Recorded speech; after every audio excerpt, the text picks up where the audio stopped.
हाय बच्चों, आज हम इंग्लिश का वन लाइनर देखेंगे। जिन बच्चों को ऐसा लगता है जैसे कि हम इंग्लिश में फेल हो जाएंगे, हम उनसे ये अनुरोध करेंगे कि वो इस पीडीएफ को ज़रूर पढ़ें। और जिनको ये लगता है कि हम बिल्कुल टाफी कर जाएंगे, तो एक बार इसका ऑब्जर्वेशन ज़रूर कर लें। ये जो भी क्वेश्चन इसमें बनाए गए हैं, तो सबसे ज़्यादा उनको बेनिफिट के लिए है जो बिल्कुल, जिनको ये लग रहा कि इस सत्र में हम पेपर देंगे, हमने एक भी तैयारी की नहीं है तो कहीं फेल ना हो जाए। तो स्पेशली उन्हीं के लिए बनाया भी गया है ये, जिससे इसका लर्निंग करके इसको बार-बार रिवीजन करके बच्चे स्कोरिंग कर सकते हैं। तो वेरी इंपॉर्टेंट पीडीएफ है। जो ही बच्चे कमज़ोर हैं या कि ऐसे बच्चों के पास पीडीएफ पहुँच गई है ये, जो बहुत इंटेलिजेंट हैं, वो देखें, साथ ही साथ कमज़ोर बच्चों को ज़रूर भेज दें, ठीक है? तो देख लें, ये 17 पेज की पीडीएफ है। इसको आप प्रिंट भी निकाल सकते हैं। मैं वन बाय वन करके जल्दी से आपको दिखा देता हूँ। हाँ, कहीं डाउट होगा तो बताइएगा, तो फिर मैं इसको समझाऊँगा। तो इंग्लिश का है ये। इससे पहले कुछ पीडीएफ आपको डाउनलोड करके दे दी गई है, ठीक है? ये देखें, फर्स्ट फ्लाइट में जो भी इंपॉर्टेंट क्वेश्चन आने वो देख लें, ठीक ना? ये देखिए, वन वर्ड सब्स्टिट्यूशन, एक वाक्य में जो भी आंसर आने छोटे छोटे देखो, ठीक ना? Letter to God has been written, मतलब जो भगवान को एक पत्र लिखा गया, किसने लिखा? तो जेल फेंटस ने लिखा है। तो इस प्रकार से ये बोल्ड करके दिया, इसके आंसर हैं। लेंचो वॉच, लेंचो कौन थे? फार्मर थे। Lencho's house was situated on the crest of low hill. Lencho had grown corn in his field. Lencho compared the large raindrop with new coins. Lencho hoped for good harvest. A stone destroyed Lencho's field. The field looked as if it was covered with किससे? Salt, यानी नमक के जैसे जो कहा जाए कि जो पत्थर होते हैं ना, वो चारों तरफ से ढक लिए थे खेत। लेंचो सोल वाज फेल्ड, उनकी आत्मा जो भर गई थी किससे? सैडनेस, दुख से। तो क्वेश्चन ऐसे पूछे जा सकते हैं कि लेंचो रोट लेटर टू, किसको लिखा था? तो गॉड को। तो इस प्रकार से ये जो बोल्ड करके दे, इनके आंसर हैं, ठीक ना? तो इनको जरूर आप याद कर लें। ये चैप्टर फर्स्ट से जो भी इंपॉर्टेंट है वो लिखे गए हैं। अब आते हैं नेल्सन मंडेला से। इसमें जो भी इंपॉर्टेंट क्वेश्चन उनको देख लें आप वन बाय वन कर, इनको लिख करके याद जरूर कर लेना। पीडीएफ वगैरह ना निकालें, नुकसान आपके है, लिखेंगे तो आपको रिवीजन हो जाएगा, ठीक ना? Mandala joint African national Congress, ठीक है? ये मध्य प्रदेश शिक्षा मंडल भोपाल के द्वारा आपको प्रमोट किया गया है। द स्टोरीज अबाउट फ्लाइंग, इसमें देखिए जो भी इंपॉर्टेंट क्वेश्चन है। हिज फर्स्ट फ्लाइट, देखिए, ठीक है?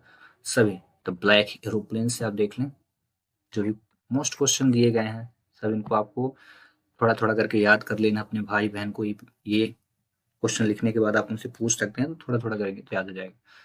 अब यहाँ से from the diary of Anne Frank, the writer was his lesson as Anne Frank. Anne Frank was born, कब जन्म हुआ था इनका? 12 जून 1929 को। She was a German Jewish girl, एक लड़की थी जर्मन की, ठीक है?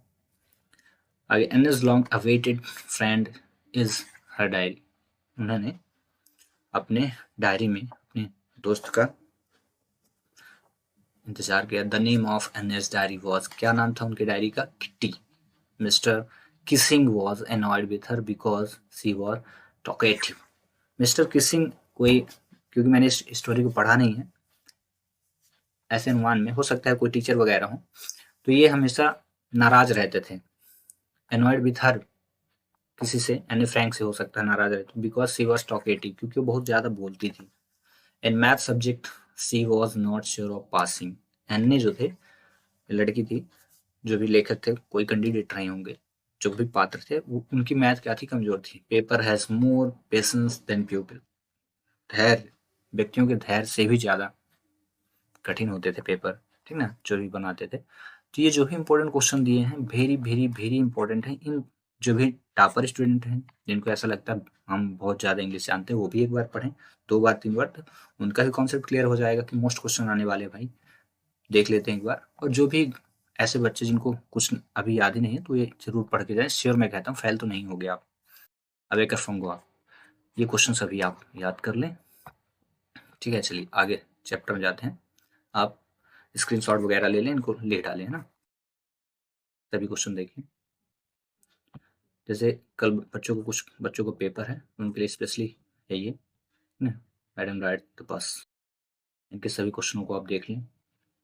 क्वेश्चन विथ आंसर इनके, ये जितनी बोल्ड किए गए ये आंसर इनके, द सम एट बनारस, सभी question. Gautam Buddha wonder for 7 years, 7 साल।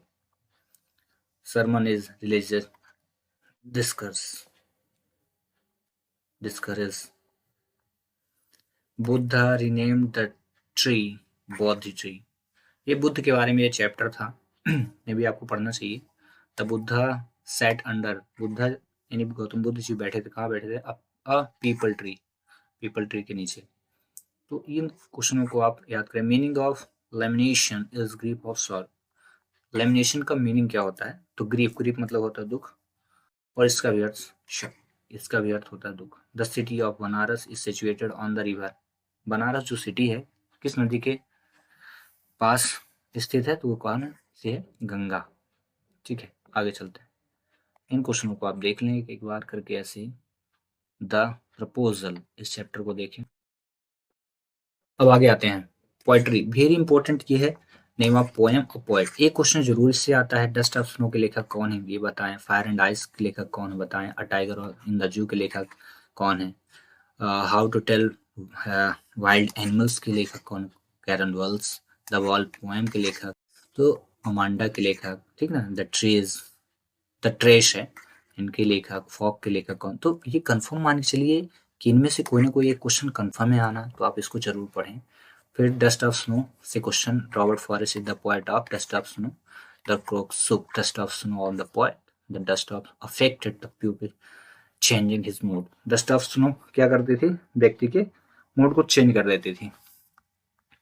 और the crow was sitting on, कहाँ? हेमलॉक ट्री पे एक कौवा बैठा था। तो ये स्टोरी को आप पढ़ें और एक बार पढ़ने के बाद इन क्वेश्चनों को जरूर देखें तो आपको याद हो जाएगा, ठीक ना। अब आते हैं फायर एंड आइस में। तो देखिए, Robert Frost has written fire and ice.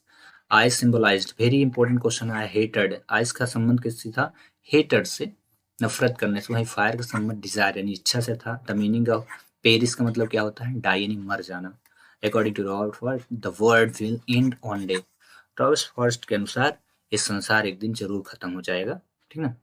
बहुत ही अच्छी ये कविताएं हैं, मैंने पढ़ा इन कविताओं को, बड़ा मजा आया। अ टाइगर इन द जू यानी चिड़ियाघर का चित्रण है इस पोएम में। आप एक बार जरूर इसको पढ़ें। The poem a tiger in the zoo has been written by Leslie Norris. The tiger look at stars, deer passes near the hole, caged tiger ignore the visitors. जो कहा जाए कि एक जेल के अंदर या चिड़ियाघर के अंदर जो भी टाइगर होते हैं तो क्या करते हैं? विजिटर्स, यात्रियों को ऐसे देखते रहते हैं, इग्नोर करते रहते हैं। अब आगे question, how to tell wild animals. The poem how to tell wild animal के कौन लेखक हैं? Karen Wales.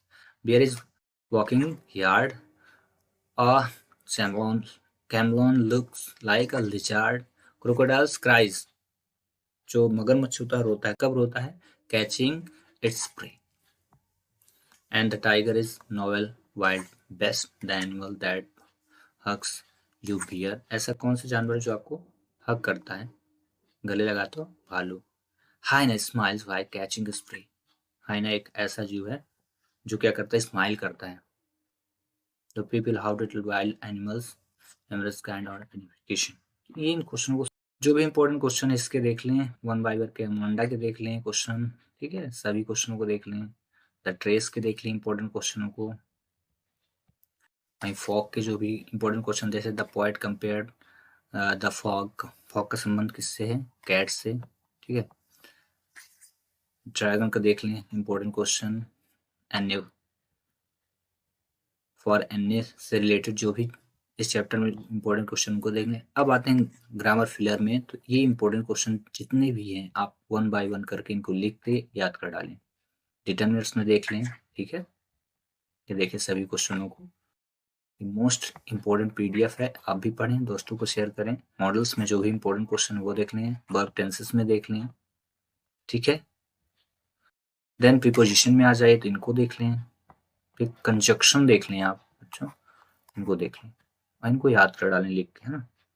अब आते हैं मिसलेनियस में। तो इसमें आपको डिटर्मिनर्स, कंजक्शन, वर्ब, प्रीपोजिशन सब मिलेंगे, मॉडल सब क्वेश्चन मिलेंगे। 1 बाय 1 करके आप इनको देख लें, इनको याद कर डालिए। इन लिखा हुआ है, ठीक है, बिफोर है, देन है, अंटिल है, टॉकिंग है, सोल्ड लिखा है, आर एन, ठीक है। टू एज डायरेक्ट जो भी क्वेश्चन इंपॉर्टेंट देखिए, प्रेजेंट परफेक्ट आया है, निगेटिव चेंज करने को आया है, ठीक है, वॉइस चेंज करने को आया है, दोनों में वॉइस चेंज करिए। मीनिंगफुल सेंटेंस बनाना है, निगेटिव निगेटिव इंटरोगेटिव जो भी इंपॉर्टेंट क्वेश्चन वो देख ले। इट का यूज करने को आया है, सो दैट का यूज करने को आया है। 1 बाय 1 करके आप इनको देख लें, इनकी प्रैक्टिस कर डालें। ध्यान रखें क्वेश्चन देना आंसर है, क्वेश्चन देना आंसर है, क्वेश्चन देना आंसर है, ठीक है। सभी देख लें और देखें, ठीक है। अनलेस की यूज काफी बार एग्जाम में पूछा है, फिर से पूछेगा। जिनसे नहीं आता है अच्छी बात है, सीखें, और जिससे आता है बहुत अच्छी बात है, प्रैक्टिस करें, ठीक है। और इस प्रकार ये पूरा का पूरा जो भी इंपॉर्टेंट क्वेश्चन का पीडीएफ था वो कंप्लीट। मिलते हैं नेक्स्ट वीडियो में। Thanks for watching.